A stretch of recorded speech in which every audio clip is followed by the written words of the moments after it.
Gayatri IAS के इस learning platform पर आपका स्वागत है। मैं रामेश्वर सिंह सोशियोलॉजी के साथ।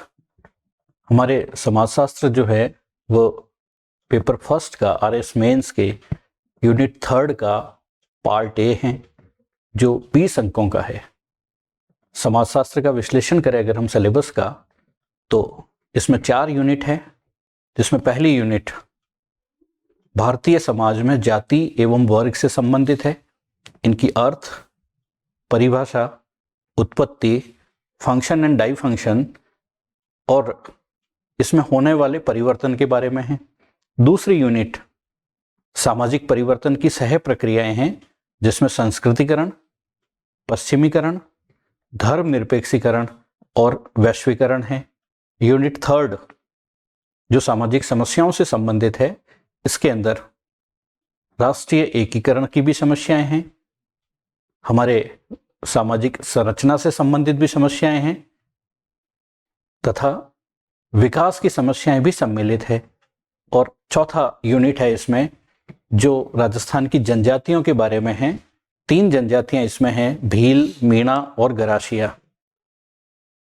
इनके सामाजिक जीवन, उससे संबंधित समस्याएं तथा उसके निराकरण के लिए सरकार द्वारा किए गए प्रयास।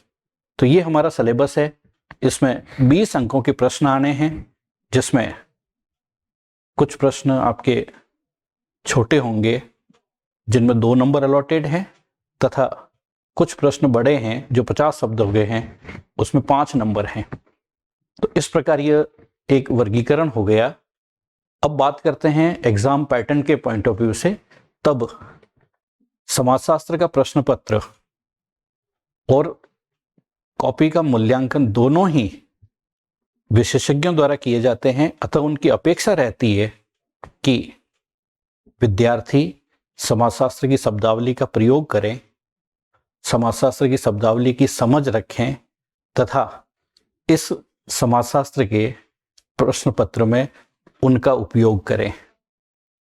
इस दृष्टि से समाजशास्त्र या सामाजिक समस्याएं या इसका निहित सिलेबस एक जनरल नहीं होकर विषय से प्रेरित है।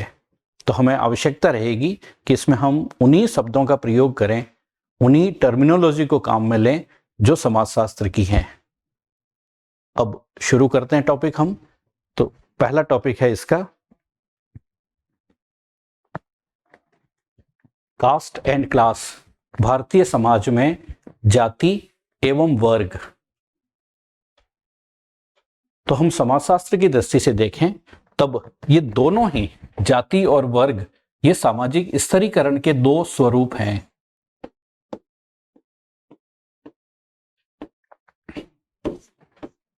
सामाजिक स्तरीकरण से तात्पर्य होता है कि जब समाज में आय,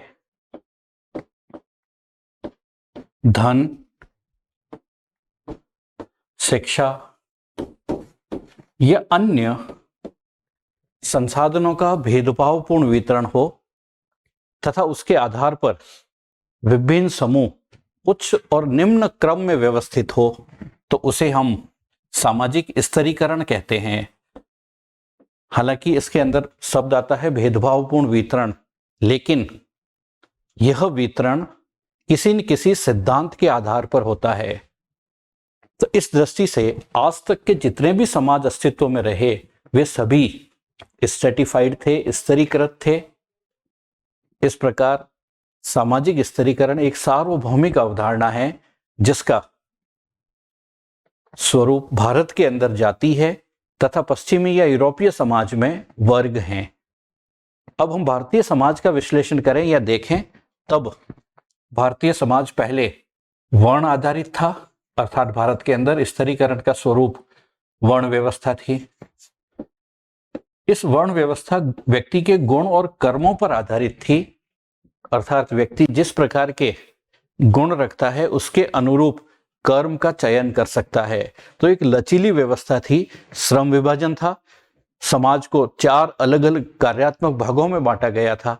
लेकिन जब गुण और कर्म का स्थान जन्म ने ले लिया तब वर्ण व्यवस्था भी जाति में परिवर्तित हो गई। अर्थात भारत के अंदर वर्ण एवं जाति दोनों ही सामाजिक स्थिरीकरण के स्वरूप हैं। पश्चिमी समाज प्रारंभ से ही आर्थिक आधार पर वर्ग व्यवस्था में विभाजित था, तो वहां पर सामाजिक स्थिरीकरण का स्वरूप वर्ग व्यवस्था थी। प्राचीन रोम के अंदर समाज एस्टेट में विभक्त था, तो वहां पर एस्टेट व्यवस्था थी। तो ऐसा कोई समाज अस्तित्व में नहीं रहा जो स्ट्रेटिफाइड नहीं हो। तो हम यहां पर जाति एवं वर्ग दोनों को ही सामाजिक स्थिरीकरण के स्वरूप के रूप में अध्ययन करेंगे। अब बात करते हैं जाति का अर्थ एवं परिभाषा की। तो जाति को अंग्रेजी में कास्ट लिखा जाता है। कास्ट शब्द की हिंदी है जाति, और ये कास्ट शब्द पुर्तगाली भाषा के शब्द कास्टा से बना है। तो इसकी उत्पत्ति कास्ट की पुर्तगाली भाषा के कास्टा से हुई है, और इस कास्टा का अर्थ होता है नस्ल,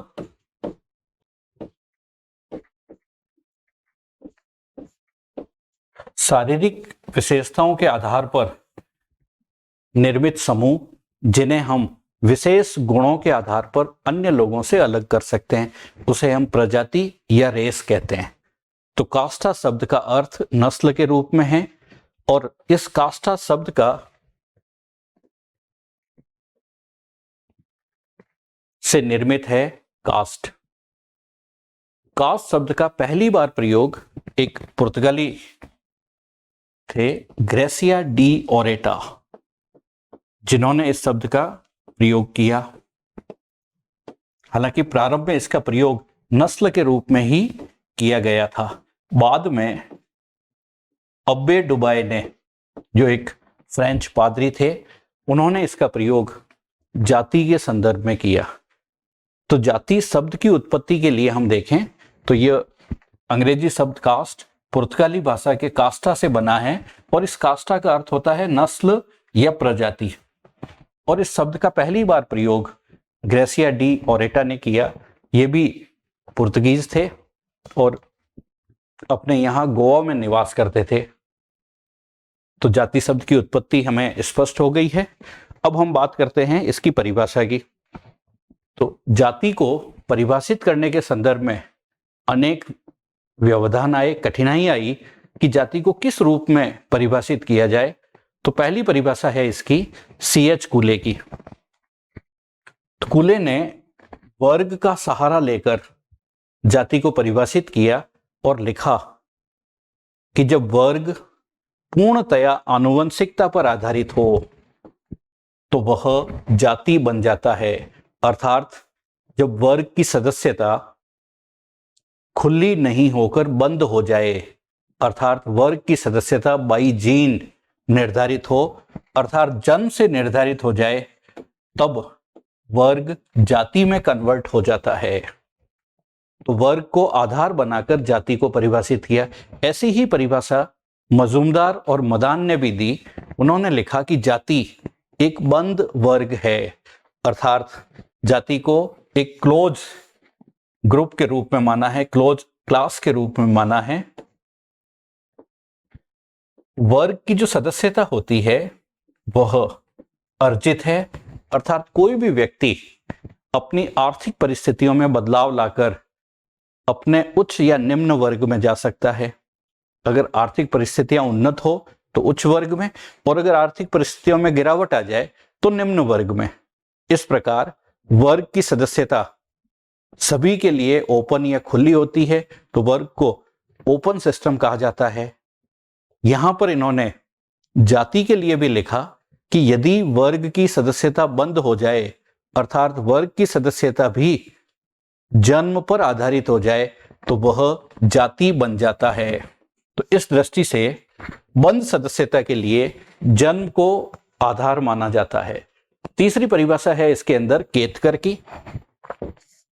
तो केतकर ने इसे एक सामाजिक समूह के रूप में परिभाषित किया है कि जाति एक ऐसा सामाजिक समूह है जिनमें दो विशेषताएं पाई जाती है।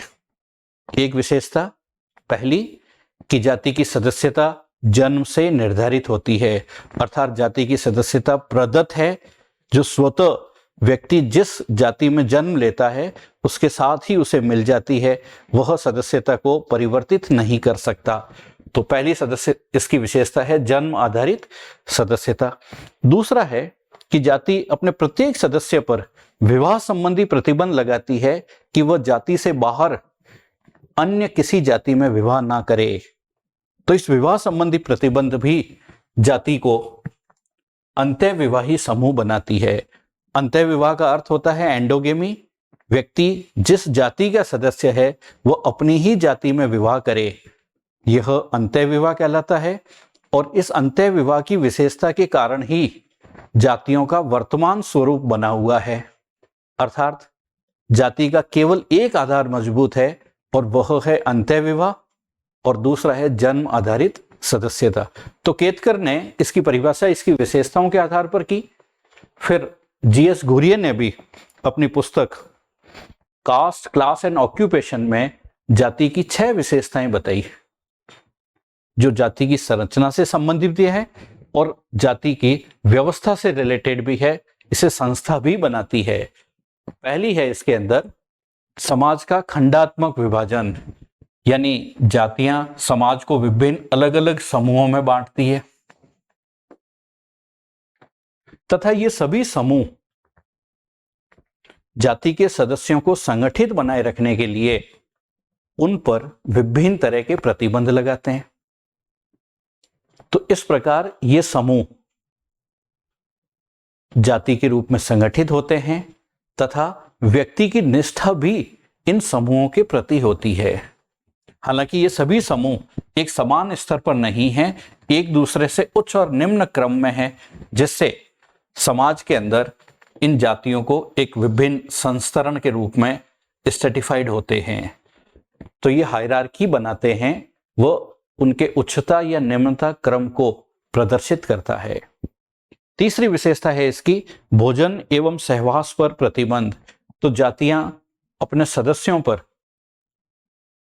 भोजन तथा सामाजिक मेल मिलाप संबंधी प्रतिबंध लगाती है कि आप किन व्यक्तियों के साथ भोजन करेंगे, किन के साथ नहीं करेंगे, किन से आप व्यवहार या सामाजिक मेलजोल बनाए रखेंगे और किन के साथ आपको नहीं रखना है। तो जाति अपने समूह को बनाए रखने के लिए इस तरह के प्रतिबंध भी लगाती है। इसके अतिरिक्त नागरिक एवं धार्मिक निर्योग्यताएं एवं विशेषाधिकार, यह भी जाति की एक विशेषता है, जिसमें जाति अपने सदस्यों के लिए विभिन्न प्रकार के विशेषाधिकार और विभिन्न प्रकार के प्रतिबंधों की व्यवस्था करती है। तब निम्न जातियों पर अनेक प्रतिबंध लगाए जाते हैं तथा उच्च जातियों को अनेक विशेषाधिकार दिए जाते हैं। ब्राह्मण अनेक विशेषाधिकारों से युक्त हैं, जबकि निम्न जातियां इनसे वंचित है। इसके अतिरिक्त व्यवसाय से भी जाति का घनिष्ठ संबंध है। सभी जातियों का कोई न कोई व्यवसाय होता है, तो व्यवसाय और जाति का संबंध नियत है।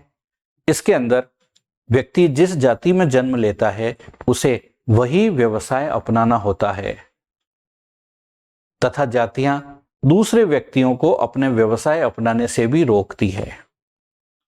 यहां व्यवसाय जो शब्द है यह ऑक्यूपेशन से रिलेटेड है तथा ऑक्यूपेशन वंशानुगत होता है, जबकि प्रोफेशन जिसे अपन पेशा कहते हैं वह व्यक्ति अपने गुण और योग्यता के आधार पर प्राप्त करता है।